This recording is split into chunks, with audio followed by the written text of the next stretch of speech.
नमस्ते राहुल भाऊ। नमस्ते। अरे तुम गिफ्ट तो दे रहे पण काय तो दे रहे, क्या क्या सामान है अपने पास? हाँ, वो बात तो आपण नाही बताया मी। नमस्कार मित्रांनो, आपण गिफ्ट तर वाटले पण आपल्या दुकानामध्ये काय काय प्रोडक्ट आहे त्याच्यावर ब्लॉग बनायचा राहिला आहे।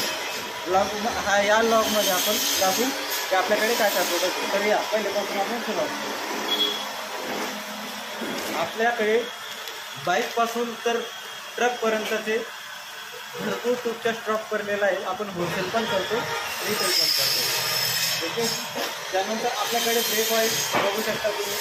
ब्रेक ऑइलपासून 100 ml मध्ये 250 ml मध्ये ब्रेक ऑइल ओरिजिनल बॉसचं आहे। त्यानंतर टिकलीचे पाकिट वगैरे जे 75 सामान असतं ते टोटल आहे आपल्याकडे। त्यानंतर ट्रकला टायरला पेच वगैरे